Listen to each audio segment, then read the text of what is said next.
Bonjour, voici la lecture de la section 5 du chapitre 6, les leçons du Saint-Esprit. B. Deuxième leçon. Pour avoir la paix, enseigne la paix pour l'apprendre. Tous ceux qui croient en la séparation ont une peur fondamentale de la riposte et de l'abandon. Ils croient en l'attaque et le rejet, ainsi c'est ce qu'ils perçoivent, enseignent et apprennent. Il est clair que ces idées insanes résultent de la dissociation et de la projection. Ce que tu enseignes, c'est ce que tu es, mais il est très apparent que tu peux enseigner faussement et que tu peux donc t'enseigner ce qui est faux. Beaucoup ont pensé que je les attaquais, même s'il était apparent que je ne le faisais pas. Un apprenant insane apprend d'étranges leçons. Ce que tu dois reconnaître, c'est qu'en ne partageant pas un système de pensée, tu l'affaiblis. Par conséquent, ceux qui y croient perçoivent cela comme une attaque dirigée contre eux. C'est que chacun s'identifie avec son système de pensée. Et chaque système de pensée est centré sur ce que tu crois être. Si le centre du système de pensée est vrai, seule la vérité s'étend à partir de lui. Mais si un mensonge est en son centre, seule la tromperie en procède. Tous les bons enseignants se rendent compte que seul un changement fondamental durera. Mais ils ne commencent pas à ce niveau. Renforcer la motivation pour le changement est leur but premier. C'est aussi leur but ultime. Tout ce qu'un enseignant a besoin de faire pour garantir un changement, c'est d'accroître chez l'apprenant la motivation pour le changement. Un changement de motivation est un changement d'esprit, et il est inévitable que cela produise un changement fondamental, parce que l'esprit est fondamental. La première étape dans le processus de renversement ou de défaire est le défaire du concept d'obtention. Conséquemment, la première leçon du Saint-Esprit était « Pour avoir, donne tout à tous ». J'ai dit que cela était susceptible d'accroître le conflit temporairement et nous pouvons maintenant clarifier cela davantage. À ce stade, l'égalité entre avoir et être n'est pas encore perçue. Jusqu'à ce qu'elle le soit, il semblera qu'avoir est l'opposé de donner. Par conséquent, la première leçon semble contenir une contradiction, puisque l'esprit qui l'apprend est en conflit. Cela signifie qu'il y a conflit de motivation et la leçon ne peut donc pas encore être apprise de façon cohérente. De plus, l'esprit de l'apprenant projette son propre conflit et ne perçoit ainsi aucune cohérence dans l'esprit des autres, ce qui lui rend suspecte leur motivation. Voilà réellement pourquoi, à maints égards, la première leçon est la plus difficile à apprendre. Encore très conscient de l'ego en toi et répondant principalement à l'ego en l'autre, voilà qu'il t'est enseigné à réagir aux deux comme si ce que tu crois n'était pas vrai. Sens dessus-dessous comme toujours, l'ego perçoit la première leçon comme étant insane. En fait, il n'a pas le choix puisque l'alternative qui lui serait encore moins acceptable serait évidemment qu'il est insane.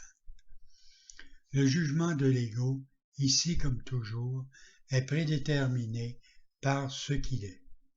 Le changement fondamental se produira quand même avec le changement d'esprit du penseur. Entre-temps, la voix du Saint-Esprit se faisant de plus en plus claire, il devient impossible à l'apprenant de ne pas écouter. Pour un temps, donc, il reçoit et accepte des messages conflictuels. D'évidence, la voie qui mène hors du conflit entre deux systèmes de pensée opposés, c'est d'en choisir un et de renoncer à l'autre. Si tu t'identifies à ton système de pensée et tu ne peux pas y échapper, et si tu acceptes deux systèmes de pensée qui sont en désaccord complet, la paix de l'esprit est impossible. Si tu enseignes les deux, ce que tu feras sûrement aussi longtemps que tu acceptes les deux, tu enseignes le conflit et tu l'apprends. Or, ce que tu veux, c'est la paix, sinon tu n'aurais pas appelé à ton aide la voie pour la paix. Sa leçon n'est pas insane, le conflit l'est. Il ne peut pas y avoir conflit entre santé d'esprit et insanité. Une seule est vraie, donc une seule est réelle. L'ego tente de te persuader que c'est à toi de décider quelle voie est vraie.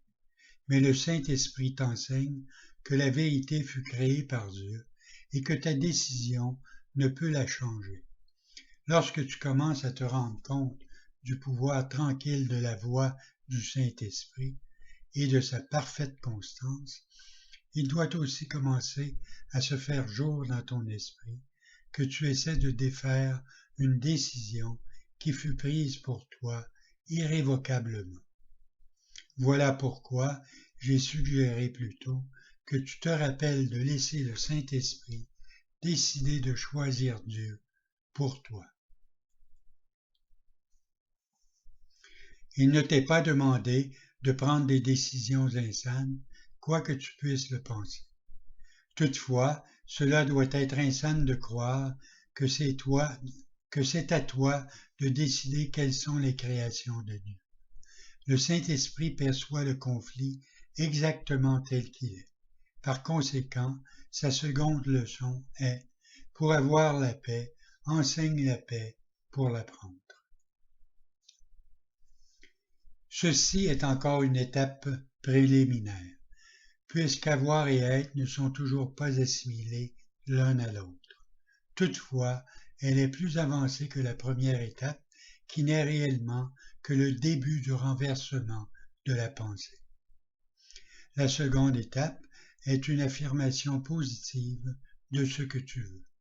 C'est donc un pas dans la direction qui mène hors du conflit, puisque cela signifie que les alternatives ont été considérées et que l'une d'elles a été choisie comme étant plus désirable.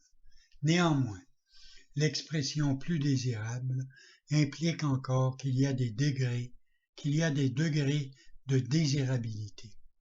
Par conséquent, bien que cette étape soit essentielle pour arriver à l'ultime décision, il est clair que ce n'est pas la dernière. L'absence d'un ordre de difficulté dans les miracles n'a pas encore été acceptée parce que rien n'est difficile qui est entièrement désiré.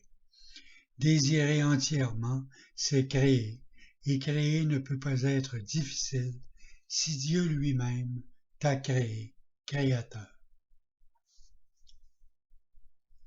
La seconde étape, donc, bien qu'elle constitue un pas de géant vers la perception unifiée qui reflète la connaissance de Dieu, est encore une étape perceptuelle. En faisant ce pas et en gardant cette direction, tu te ferais un chemin vers le centre de ton système de pensée, où se produira le changement fondamental. À la deuxième étape, le progrès est intermittent, mais la deuxième étape est plus facile que la première parce qu'elle suit. De se rendre compte qu'elle doit suivre démontre une conscience de plus en plus grande que le Saint-Esprit te conduira. Bonne journée.